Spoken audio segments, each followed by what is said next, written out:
el gran libertador Simón Bolívar cerró los ojos y ya no despertó.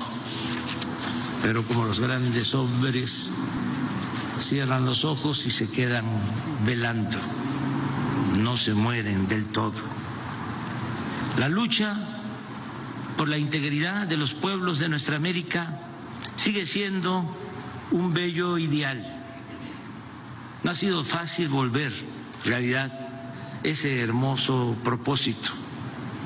Sus obstáculos principales han sido el movimiento conservador de las naciones de América, las rupturas en las filas del movimiento liberal y el predominio de Estados Unidos en el continente.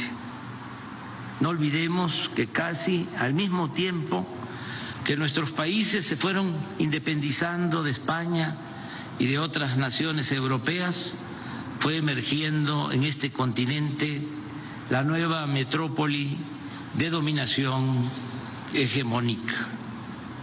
Durante el difícil periodo de las guerras de independencia, inaugurado por lo general alrededor de 1810, los gobernantes estadounidenses, con óptica enteramente pragmática, siguieron los acontecimientos con sigiloso interés.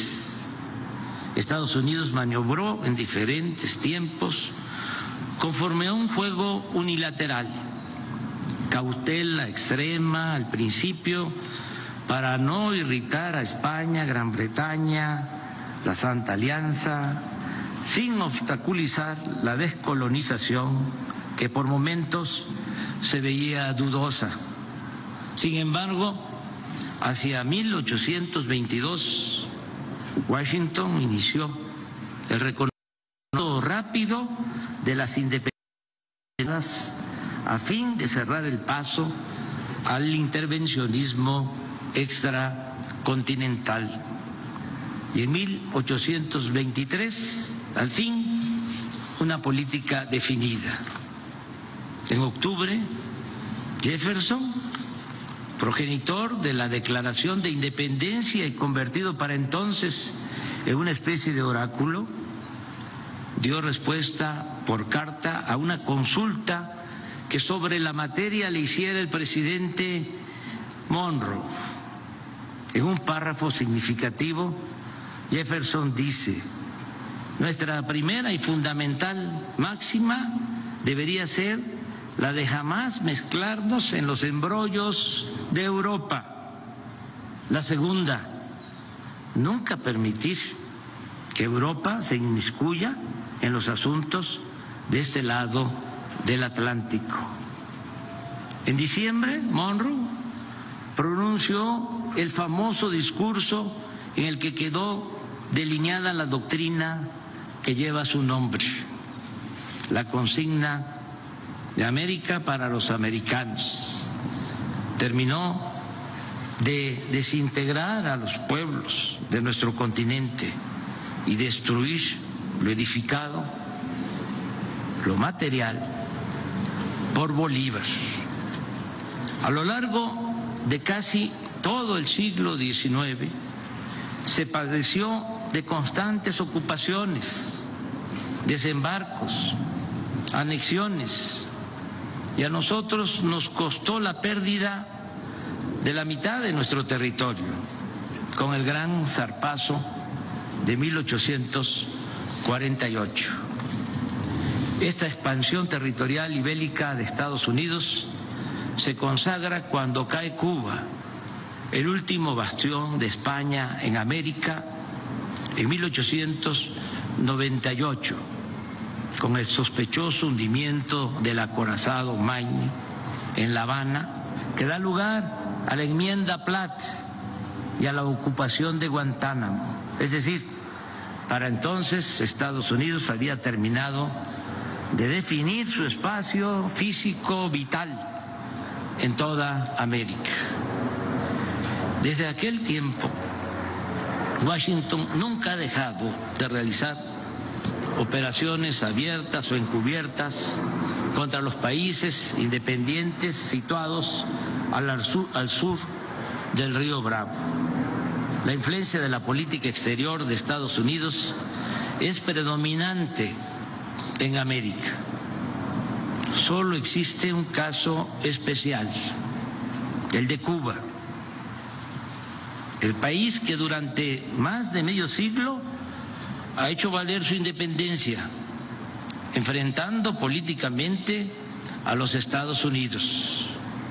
Podemos estar de acuerdo o no con la Revolución Cubana y con su gobierno, pero al haber resistido 62 años sin sometimiento, es toda una hazaña. Puede que mis palabras provoquen enojo en algunos o en muchos, pero como dice la canción de René Pérez Joglar, de Calle 13, yo siempre digo lo que pienso. En consecuencia, creo que por su lucha en defensa de la soberanía de su país, el pueblo de Cuba merece el premio de la dignidad.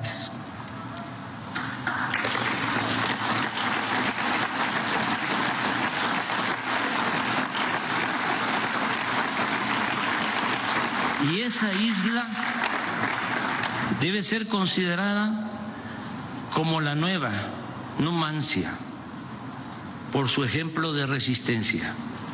Y pienso que por esa misma razón debiera ser declarada Patrimonio de la Humanidad. Pero también sostengo que ya es momento de una nueva convivencia entre todos los países de América, porque el modelo impuesto hace más de 2 siglos está agotado, no tiene futuro ni salida, ya no beneficia a nadie. Hay que hacer a un lado la disyuntiva de integrarnos a Estados Unidos o de oponernos en forma defensiva. Es tiempo de expresar y de explorar otra opción, la de dialogar con los gobernantes estadounidenses y convencerlos y persuadirlos de que una nueva relación entre los países de América es posible.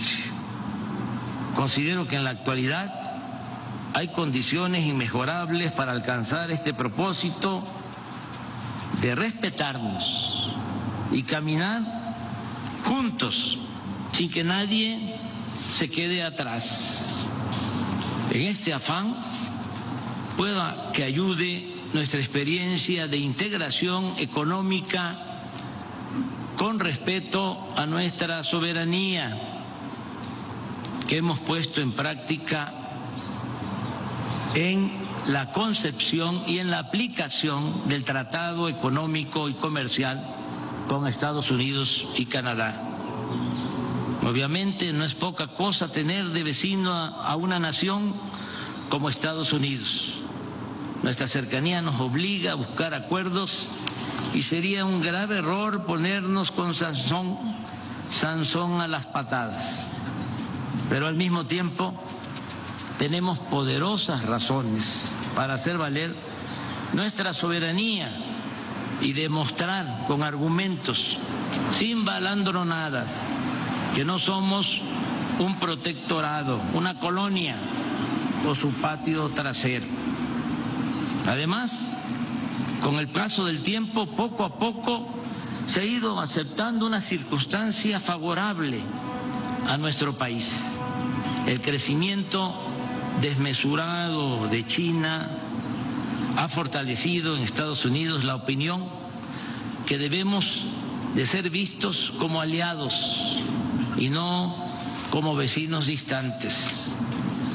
El proceso de integración se ha venido dando desde 1994, cuando se firmó el primer tratado, que aún incompleto porque no abordó la cuestión laboral como el de ahora, permitió que se fueran instalando plantas de autopartes del sector automotriz y de otras ramas y se han creado cadenas productivas que nos hacen indispensables mutuamente.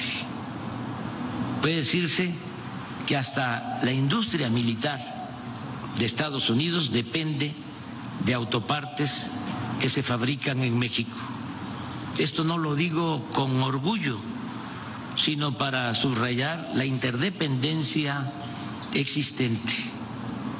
Pero hablando de este asunto, como se lo comenté al presidente Biden, nosotros preferimos una integración económica con dimensión soberana con Estados Unidos y Canadá a fin de recuperar lo perdido con respecto a la producción y el comercio con China, que seguirnos debilitando como región y tener en el Pacífico un escenario plagado de tensiones bélicas. Para decirlo en otras palabras, nos conviene que Estados Unidos sea fuerte en lo económico y no solo en lo militar. Lograr este equilibrio y no la hegemonía de ningún país es lo más responsable y lo más conveniente para mantener la paz en bien de las generaciones futuras y de la humanidad.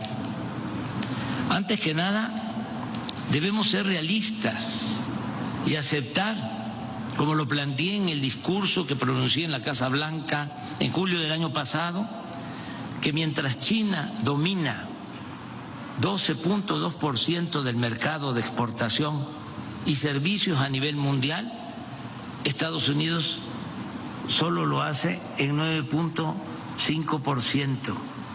Y este desnivel viene de apenas 30 años. En 1990, la participación de China era de 1.3% y la de Estados Unidos de 12.4%. Imaginemos si esta tendencia de las últimas 3 décadas se mantuviera, y no hay nada que legal o legítimamente pueda impedirlo. En otros 30 años, para el 2051, China tendría el dominio del 64.8% del mercado mundial y Estados Unidos entre el 4 y 10%, lo cual, insisto, además de una desproporción inaceptable en el terreno económico, mantendría viva la tentación de apostar a resolver esta disparidad con el uso de la fuerza, lo que nos pondría en peligro a todos. Podría suponerse de manera simplista que corresponde a cada nación asumir su responsabilidad, pero tratándose de un asunto tan delicado y entrañable, con respeto al derecho ajeno y a la independencia de cada país, pensamos que lo mejor sería fortalecernos económica y comercialmente en América del Norte y en todo el continente. Además, no veo otra salida. No podemos cerrar nuestras economías ni apostar a la aplicación de aranceles a países exportadores del mundo, y mucho menos debemos declarar la guerra comercial a nadie. Pienso que lo mejor es ser eficientes, creativos, fortalecer nuestro mercado regional y competir con cualquier país o con cualquier región del mundo. Desde luego esto pasa por planear conjuntamente nuestro desarrollo, nada de dejar hacer o dejar pasar. Deben definirse de manera conjunta objetivos muy precisos, por ejemplo, dejar de rechazar a los migrantes, jóvenes en su mayoría, cuando para crecer se necesita de fuerza de trabajo que en realidad no se tiene con suficiencia ni en Estados Unidos ni en Canadá. ¿Por qué no estudiar la demanda de mano de obra y abrir ordenadamente el flujo migratorio? Y en el marco de este nuevo plan de desarrollo conjunto deben considerarse la política de inversión, lo laboral, la protección al medio ambiente y otros temas de mutuo interés para nuestras naciones. Es obvio que esto debe implicar cooperación para el desarrollo y bienestar de todos los pueblos de América Latina y el Caribe. Es ya inaceptable en la política de los últimos 2 siglos, caracterizada por invasiones para poner o quitar gobernantes al antojo de la superpotencia. Digamos adiós a las imposiciones, las injerencias, las sanciones, las exclusiones y los bloqueos. Apliquemos en cambio los principios de no intervención, autodeterminación de los pueblos y solución pacífica de las controversias. Iniciemos en nuestro continente una relación bajo la premisa de George Washington, según la cual las naciones no deben aprovecharse del infortunio de otros pueblos. Estoy consciente que se trata de un asunto complejo que requiere de una nueva visión política y económica. La propuesta es ni más ni menos que construir algo semejante a la Unión Europea, pero apegado a nuestra historia, a nuestra realidad y a nuestras identidades. En ese espíritu no debe descartarse la sustitución de la OEA por un organismo verdaderamente autónomo, no lacayo de nadie, sino mediador a petición y aceptación de las partes en conflicto en asuntos de derechos humanos y de democracia.